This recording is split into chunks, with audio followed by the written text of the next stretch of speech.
Professor Taj. ఇక ముందుగా breaking news చూస్తున్నాం. మాజీ మంత్రి BRS working president KTR Telangana Bhavan కు చేరుకున్నారు. ఇప్పుడు మరి కాసేపట్లో ఆయన సిట్ విచారణకు సైతం హాజరు కాబోతున్నారు. ఫోన్ ట్యాపింగ్ కేసులో నోటీసులు ఇచ్చిన నేపథ్యంలో ఆయన సిట్ కార్యాలయానికి వెళ్లబోతున్నారు.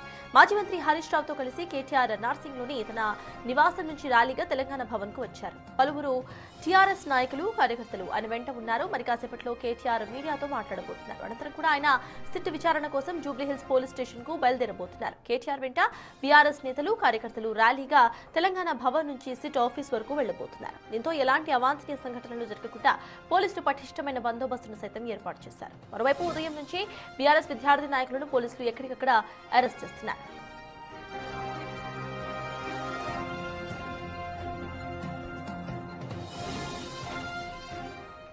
బీఆర్ఎస్ హయాంలో రాజకీయ ప్రత్యర్థులు, పారిశ్రామికవేత్తలు, ప్రముఖులతో పాటు న్యాయమూర్తుల ఫోన్లు కూడా అక్రమంగా ట్యాప్ చేశారన్న ఆరోపణలు ఉన్నాయి. ఈ కేసుల్లో ఇప్పటికే అరెస్ట్ అయి పోలీసుల అధికారుల వాగ్మూలాలు, సాంకేతిక ఆధారాల నేపథ్యంలో కేటీఆర్ను ప్రశ్నించినట్లు తెలుస్తోంది. దీంతో పాటు బీఆర్ఎస్ ఆర్థిక లావాదేవీల గురించి ఆరా తీసే ఛాన్సెస్ కూడా కనిపిస్తున్నాయి. ఎలక్టోరల్ బాండ్లతో పాటు వేరే రూపంలో పార్టీకి ఆర్థిక వనరులు సమకూర్చడంలో ఫోన్ ట్యాపింగ్ పాత్ర గురించి తెలుసుకోవడంపై సిట్ దృష్టి సారించినట్లు తెలుస్తోంది.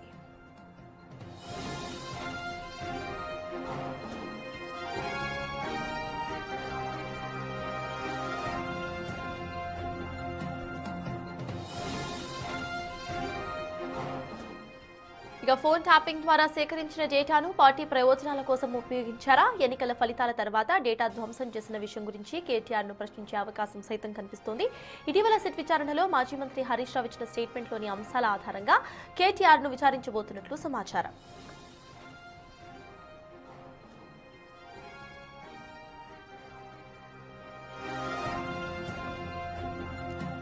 ఇక మాజీ మంత్రి బీఆర్ఎస్ వర్కింగ్ ప్రెసిడెంట్ కేటీఆర్ మాట్లాడుతున్నారు. లైవ్ చూద్దాం.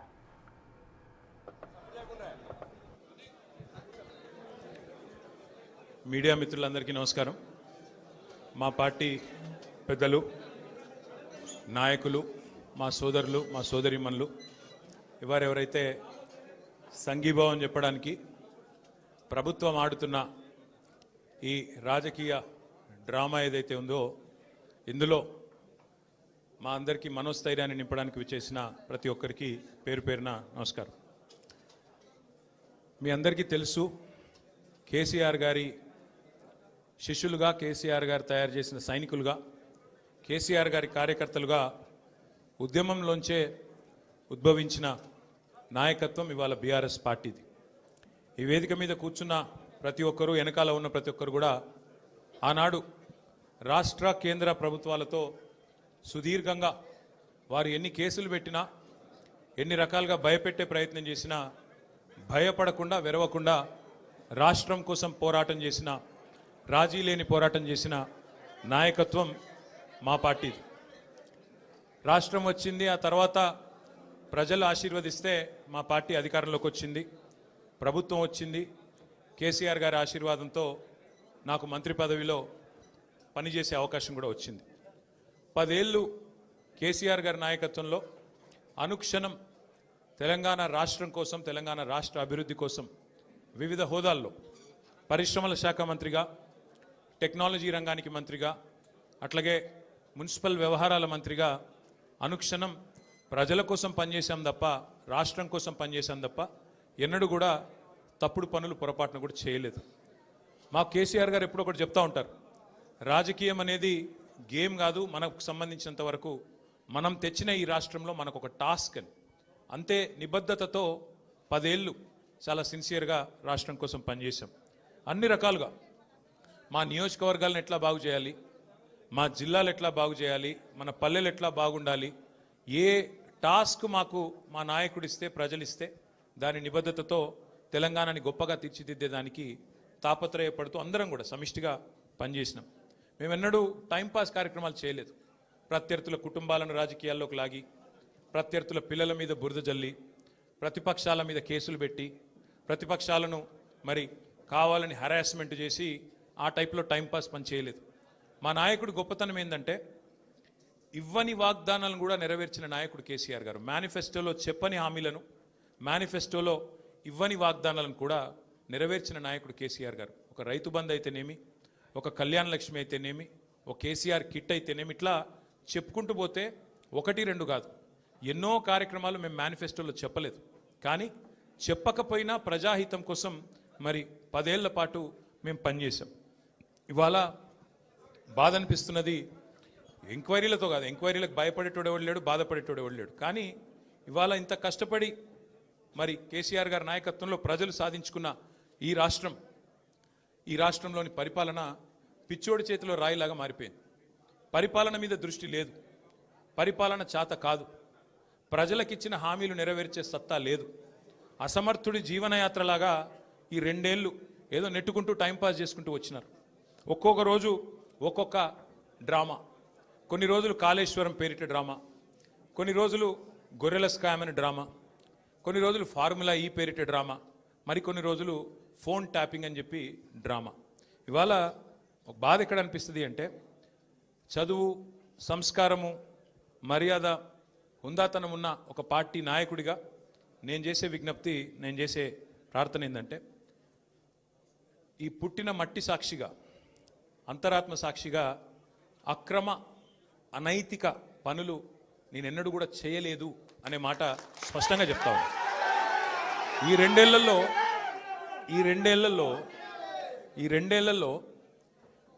తీవ్రంగా, ఈ 2 ఏళ్లే కాదు, దాదాపు గత 7-8 ఏళ్లుగా తీవ్రమైన క్యారెక్టర్ అసాసినేషన్ ఎఫర్ట్ నా మీద, వ్యక్తిత్వ హననం. అంటే ఒక కుక్కను చంపే ముందు పిచ్చి కుక్కను ముద్రేయాలని ప్రయత్నం చేస్తారు కదా, నేనేదో డ్రగ్స్ తీసుకుంటానని, నాకేదో హీరోయిన్లతో సంబంధాలు ఉన్నాయని లేని దిక్కుమాలిన వార్తలు రాసి నన్ను క్షోభకు గురి చేయడమే కాకుండా నా కుటుంబ సభ్యుల్ని, నా పిల్లల్ని, నా వాళ్ళు అనుకునే వాళ్ళందరినీ విపరీతమైన క్షోభకు గురి చేశారు. అయినా కూడా ఎన్నడూ బాధపడలేదు, బయటకు వచ్చి వేరే వాళ్ళలాగా దొంగ ఏడుపులు ఏడవలేదు. నేను నిబద్ధతతో పనిచేసిన నాయకుని కాబట్టి ఎవరికి భయపడకుండా 2 ఏళ్లుగా తలవంచకుండా పోరాటం చేస్తూ ఉన్నాను. ఇవాళ నేను ఏదో టెలిఫోన్ ట్యాపింగ్లో ఏదో విచారణ క్రమాన్ని పిలిచారు, బరాబర్ పోతాం, పోయి అడుగుతా. ఏమడుగుతా? ఏం తప్పు చేసింది మా ప్రభుత్వం అని అడుగుతా, ఎక్కడ తప్పు జరిగింది అని అడుగుతా. ఇవాళ వారు సమాధానాలు చెప్పాలి నాకు. గత 2 ఏళ్లుగా ఈ ఫోన్ ట్యాపింగ్ పేరిట ఒక డైలీ సీరియల్ మాదిరిగా, అంతులేని కథ మాదిరిగా లీకుల రూపంలో ఏదైతే మా వ్యక్తిత్వ హననం జరుగుతుందో దానికి బాధ్యులు ఎవరు అని అడుగుతా. ఎవరో హీరోయిన్ల ఫోన్లు ట్యాప్ అయినాయని మీరే ఒక 2 నెలలు నడిపిస్తారు డ్రామా. పోలీసు వాళ్ళు, కాంగ్రెస్ పార్టీ వాళ్ళు మీరే లీకులు ఇస్తారు, మీరే రాయిస్తారు, మీరే మళ్ళీ మీదికెళ్ళి మా వ్యక్తిత్వ హననం చేసే ప్రయత్నం చేస్తారు. ఇక వీళ్ళని బెదిరించిందట, వాళ్ళని బెదిరించిందట అని మీరే రాపిస్తారు 2 నెలలు. మళ్ళీ 3వ నెలలో మీరే రాపిస్తారు. ఏ హీరోయిన్ల ఫోన్ ట్యాప్ కాలేదు, ఎవరిది కాలేదు, అంతా బోగస్, ఇన్ని రోజులు మేము చెప్పిందంతా తూచ్ అని చెప్పి మళ్ళీ మీరే రాయిస్తారు. మరి నా పరువుకి, నా ప్రతిష్టకు కలిగిన నష్టానికి ఎవడు బాధ్యుడు? రేవంత్ రెడ్డి బాధ్యుడా? ఈ లీకులు ఇచ్చిన పోలీసు వాళ్ళు బాధ్యులా? రాసిన మీడియా వాళ్ళు బాధ్యులా? నేను అడుగుతా. అట్లా ఇంకో మాట కూడా నేను అడుగుతా. ఇవాళ మీరు ఏ అధికారి అయినా, ఈ రాష్ట్రంలో పోలీస్ అధికారి ఈరోజు రాష్ట్రంలో ఫోన్లు ట్యాప్ జరగడం లేదు అని చెప్తాడా? ముందుకొచ్చి మీ కెమెరా ముందుకొచ్చి చెప్పే ఒక్క పోలీసుడు ఉన్నాడా? డీజీపీ శివధర్ రెడ్డి ముందుకు వస్తాడా? ఐజీ ఇంటెలిజెన్స్ ముందుకు వస్తాడా? కమిషనర్ సజ్జరాన్ ముందుకు వస్తాడా? వాళ్ళకి తెలుసు, పోలీసు వాళ్ళకు. భారతదేశంలో స్వాతంత్రం వచ్చిన తర్వాత ఆనాటి నుంచి ఈనాటి వరకు, నెహ్రూ గారి టైం నుంచి ఈరోజు మోడీ గారి టైం దాకా గూఢాచారి వ్యవస్థలు ఎప్పటికప్పుడు పనిచేస్తూనే ఉంటాయి. గూఢాచారి వ్యవస్థ ఎందుకు పనిచేస్తుంది? పోలీస్ నిఘా వ్యవస్థ ఎందుకు పనిచేస్తుంది? ఎవరన్నా ప్రభుత్వాలను అస్థిరపరిచే కుట్ర చేసినా, దేశంలో శాంతి భద్రతల సమస్య తలెత్తే విధంగా వ్యవహారం చేసినా, లా అండ్ ఆర్డర్ ఇష్యూ వచ్చే విధంగా ఏమైనా అపభ్రష్టపు పనులు చేసినా వాటిని నిరోధించడానికి డెఫినెట్గా పోలీస్ వ్యవస్థ తన పని తాను చేసుకుంటూ పోతుంది. 2015లో మన తెలంగాణ రాష్ట్రం ఏర్పడ్డ తొలినాళ్లలో మా ఎమ్మెల్యే గారిని ఒకరిని కొనడానికి ఒక దొంగ 50 లక్షల రూపాయల బ్యాగ్తో వచ్చి దొరికిండు. దొరికిన తర్వాత ఆ దొంగ మీద ఏమైనా నిఘా పెట్టినరేమో పోలీసులు, మాకేం తెలుసు, మాకేం సంబంధం? పోలీసులు దొంగలు, వాళ్ళకు సంబంధం ఉంటుంది, మాకేం సంబంధం మధ్యలో రాజకీయ నాయకత్వానికి? ఇవాళ వాస్తవం ఏంది? 2015లో ఏ దొంగనైతే దొరికిండో 50 లక్షల రూపాయలతో అడ్డంగా రాష్ట్రం మొత్తం చూస్తుండగా ఆ దొంగ ముఖ్యమంత్రి అయి కూర్చున్నాడు. ఆ దొంగకి ఏమనిపిస్తున్నది? మిగతా వాళ్ళు కూడా నా లెక్కనే రాజకీయ నాయకులందరూ దొంగ పనులు చేస్తారు, మిగతా వాళ్ళు కూడా నాలాగనే బురద అంటియాలి, వాళ్ళను బదనాం చేయాలి. అందుకే ఏం చేస్తున్నాడు? విచారణ పేరిట ఆదేశాలు జారీ చేస్తూ ఉన్నాడు. ఒక 3 రోజుల కిందట హరీష్ రావు గారు ఒక ప్రెస్ మీట్ పెట్టినారు తెలంగాణ భవన్లో. ఏమని మాట్లాడినారు? సింగరేణి కాలరీస్ ఏదైతే ఉన్నదో అక్కడ వేల కోట్ల బొగ్గు కుంభకోణం జరిగింది. దానిలో ప్రధాన ముద్దాయి రేవంత్ రెడ్డి గారి బావమరిది సృజన్ రెడ్డి. ఆయన కింగ్ పిన్గా ఉంటూ ఈ అక్కర లేని సైట్ విజిట్ సర్టిఫికేషన్ భారతదేశంలో ఎక్కడ ఏ కోల్ ఫీల్డ్లో లేదు. అదొక కండిషన్ పెట్టి, ఒక నిబంధన పెట్టి కాంట్రాక్టర్లను రింగు చేసి బెదిరించి ఫోన్ ద్వారా నేరుగా మాట్లాడి, నేను ముఖ్యమంత్రి బావమరిదిని మాట్లాడుతున్నా, మీరు టెండర్ వేయొద్దు, మీరు వేస్తా అని చెప్తే నేను సర్టిఫికెట్ ఇయనియా సింగరేణి నుంచి అని బెదిరిస్తున్నాడు. బెదిరించి ఈ మొత్తం స్కామ్ చేసింది రేవంత్ రెడ్డి గారి బావమరిది అని హరీష్ రావు గారు ఆధారాలతో సహా. ఎట్లా మా గవర్నమెంట్లో మైనస్ టెండర్లు పోతుండే, ఎట్లా కాంగ్రెస్ రాగానే ఈ నిబంధన పెట్టడం వల్ల +22% +14% టెండర్లు ఎట్లా పోతున్నాయి, ప్రజాధనం ఎట్లా కొల్లగొడుతున్నారు, సింగరేణితో ముఖ్యమంత్రి గారు ఎట్లా ఫుట్బాల్ ఆడుతున్నారు, సింగరేణి సంస్థని తన కామధేనువుగా ఎట్లా మార్చుకున్నారు, ఇవన్నీ వివరంగా చెప్పినారు. ఉదయం చెప్పంగానే సాయంత్రం వరకు మేము ఎదురు చూస్తూ ఉన్నాం. ఎవరన్నా ఒక మంత్రి, ఎవరన్నా ఒక బాధ్యుడు స్పందిస్తాడేమో. పోనీ కేంద్ర బొగ్గు శాఖ మంత్రి మన రాష్ట్రం నుంచే ఉన్నాడు కిషన్ రెడ్డి గారు. వారి ప్రభుత్వానికి కూడా సింగరేణిలో 49% వాటా ఉంది. కనీసం ఆయనన్నా, మరి కేంద్ర బొగ్గు మంత్రి కాబట్టి ఆయనన్నా స్పందిస్తాడేమో, ఈ దొంగలను పట్టుకుంటాడేమో. మోడీ గారు ఊకు అంటుంటారు కాంగ్రెస్ అంటేనే స్కామ్ గ్రేస్ అని. మరి మోడీ గారి ప్రభుత్వం ఏమైనా స్పందిస్తుందేమో అని చూసినాం. కానీ సాయంత్రం వరకు ఏం చేస్తారు, హరీష్ రావు గారికి సిట్ నోటీస్. అది అయిపోయింది, అదో డ్రామా ఒక రోజంతా నడిపినరు.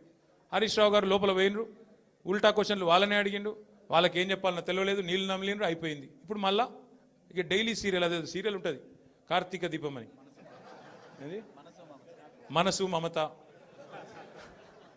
ఆ టైప్లో మళ్ళీ ఈరోజు నాకు, రేపు ఎల్లుండి ఇంకొకరికి. ఇది ఒక టైంపాస్ ప్రోగ్రాం తప్ప ఇలా అయ్యేది ఏమీ లేదు, వచ్చేది ఏమీ లేదు. మా సోదరులు వాలంటరీ రిటైర్మెంట్ తీసుకున్న additional director general of police RS Praveen గారు మిగతా విషయాలు మీకు అన్నీ చెప్తారు, నేను ఎక్కువ చెప్పా.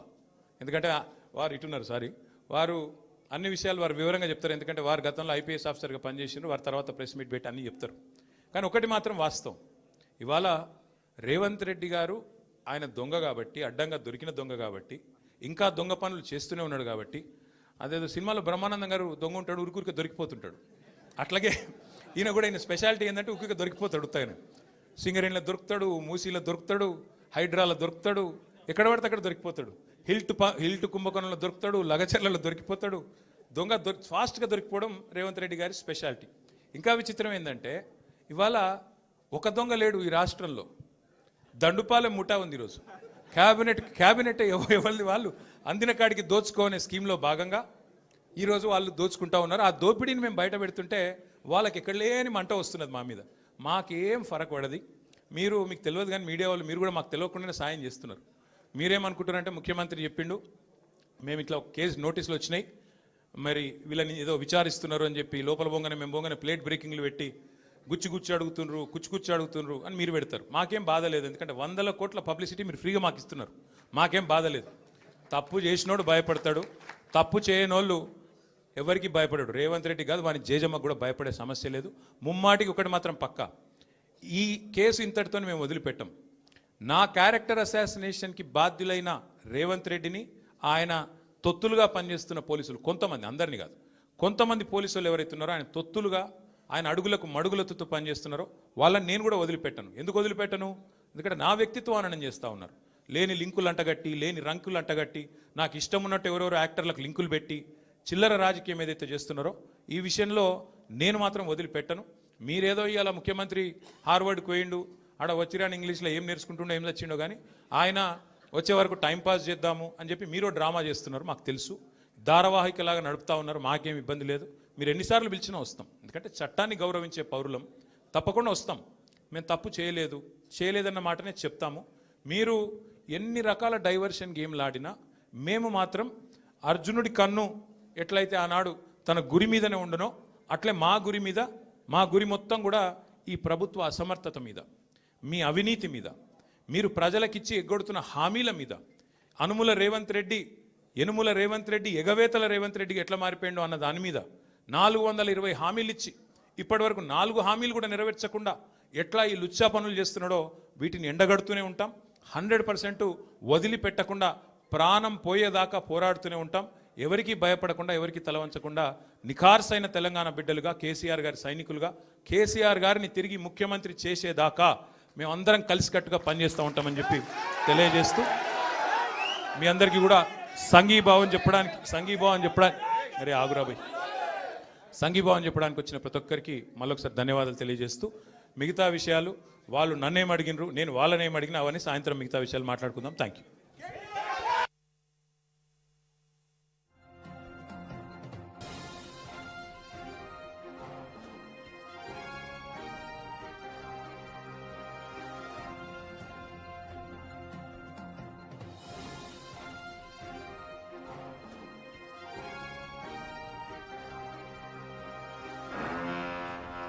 మొత్తానికి కేటీఆర్ ఇటు విచారణకు హాజరయ్యే ముందు సిట్ విచారణకు హాజరయ్యే ముందు ప్రెస్ మీట్ లో మాట్లాడారు. ఆయన మాట్లాడుతూ కూడా ఇదంతా కూడా ప్రభుత్వం ఆడుతున్న డ్రామా, సిట్ ఇదొక డైలీ సీరియల్ లాగా నడిపించడానికి సిట్ అధికారులు సైతం ప్రభుత్వానికి తొత్తుల్లా మారారు అంటూ కూడా ఆయన వ్యాఖ్యానిస్తూ కూడా మాట్లాడే పరిస్థితి మనం చూస్తున్నాము. మేనిఫెస్టోలో లేని హామీలు సైతం నెరవేర్చిన ప్రభుత్వం బీఆర్ఎస్ అంటూ మాట్లాడుతూనే తాను వ్యక్తిగత హననానికి గురయ్యాను, తనకు సంబంధించి క్యారెక్టర్ అసాసినేట్ చేసిన ప్రతి ఒక్కరిని కూడా గుర్తుపెట్టుకుంటాం, సీఎం నుండి సీఎంకు తొత్తులుగా మారిన పోలీస్ ఆఫీసర్స్, కొంతమంది పోలీస్ ఆఫీసర్స్ ని సైతం గుర్తుపెట్టుకుంటాం అంటూ కూడా చెప్పుకొచ్చారు.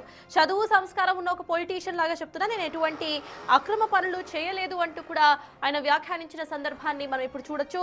అయితే 2 ఏళ్లు క్యారెక్టర్ అసాసినేషన్ కి గురయ్యాను, కొంతమంది హీరోయిన్స్ తో లింకులు పెట్టారు, ఇది సబబు కాదు అంటూనే కేటీఆర్ మాట్లాడుకుంటూ వచ్చారు. ఇక హీరోయిన్ల విషయంలో కావాలనే లీకుల్ని ఇంకా స్ప్రెడ్ చేస్తూ ఆ తర్వాత ఈ కేసు మొత్తం కూడా బోగస్ అంటూ కూడా మాట్లాడుతూ ఇటు ప్రభుత్వం తన క్యారెక్టర్ అసాసినేట్ చేసిందంటూ తనను మాత్రమే కాకుండా తన కుటుంబాన్ని సైతం మనోవేదనకు గురి చేసిందంటూ కూడా కేటీఆర్ మాట్లాడుతూ చెప్పుకొచ్చే ప్రయత్నం అయితే చేశారు. అయితే ఇప్పుడు సిట్ విచారణకు ఖచ్చితంగా హాజరవుతాను, ఇదంతా కూడా పొలిటికల్ డ్రామా మాత్రమే, 2 ఏళ్లు పరిపాలన చేయడం రాక ఈ 2 ఏళ్లు కూడా ఇచ్చిన హామీలు నెరవేర్చలేక మా మీద ఇట్లాగా కావాలనే కొత్త కేసులు పెడుతూ కూడా టైం పాస్ చేస్తున్నారు అంటూ కూడా ఆయన ఫార్ములా ఈ కేసు, గొర్రెల స్కామ్ కేసు అని ఇప్పుడు ఫోన్ ట్యాపింగ్ కేసుకు సంబంధించి ఆయన మాట్లాడుతూ చెప్పుకొచ్చే పరిస్థితి మనం చూస్తున్నాం.